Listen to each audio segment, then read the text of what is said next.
இப்போ பாதிக்கப்பட்டவங்க நாங்கள் தான், எங்கள் பேரை யூஸ் பண்ணி நாங்கள் தானே போகணும். யாரை கூட்டிகிட்டு போனாங்கம்மா? இறந்தவரோட அக்கா வீட்டுக்கார கூப்பிட்டு போயிருக்காங்க. அப்புறம் என்னோட சித்தப்பா. அவங்களுக்கு எங்களுக்கு ஃபேமிலி ப்ராப்ளம் இருக்குது. அவங்களுக்கு எங்களுக்கும் ரொம்ப மிஸ் அண்டர்ஸ்டாண்டிங்கில் இருக்கோம். அவங்கள கூட்டிகிட்டு போய் எங்களை இன்னும் அதிகமாக மன உளைச்சலுக்கு தான் ஆளாக்கியிருக்காங்க. இது எப்படி உங்களுக்கு தெரிய வந்துச்சு? டிவியில் பார்த்து எங்களுக்கு கடையில் இருந்து கூப்பிட்டு சொல்கிறாங்க. ஏன் நீங்கள் போகலையா, உங்களுக்கு வந்து அவங்கள தட்டி விட்டீங்களான்னு எங்களை கூப்பிட்டு கேட்க போய் தான் எங்களுக்கு தெரியும் அவங்க போனதே. ஏன்னா அவங்களுக்கு எங்களுக்கு பேச்சுவார்த்தை இல்லை. அவரோட அக்கா வீட்டுக்குமா? அக்கா வீட்டுக்கார். எங்களுக்கு தகவலே சொல்லாமல் கூட்டிகிட்டு போயிருக்காங்க அவங்க போகிறோம்னு. இப்போ அவரோட அம்மா அப்பாலாம் இங்கே இருக்கு, உங்கள் கூட இருக்காங்க? அவரோட அப்பா இருக்காரு, அம்மா இல்லை, இறந்துட்டாங்க.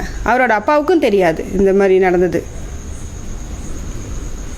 இப்போ இது சம்மந்தமாக இந்த சமீப காலத்தில் இப்போ இந்த கூட்டி போகிறதுக்காக 3 நாளைக்கு முன்னாடி எல்லா நிர்வாகிகளும் கூப்பிட்டு பேசிகிட்டு இருந்தாங்க.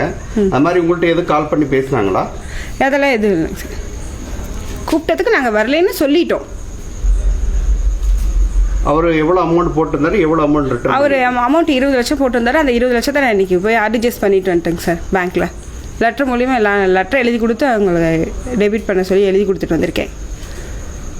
ட்ரான்ஸ்ஃபர் ஆயிடுச்சு அவர் அக்கௌண்ட்டுக்கு? அக்கௌண்ட்டில் ட்ரான்ஸ்ஃபர் ஆகிடுச்சுங்க சார். ஸ்டேட்மெண்ட் வாங்கிட்டு வந்திருக்கேன்.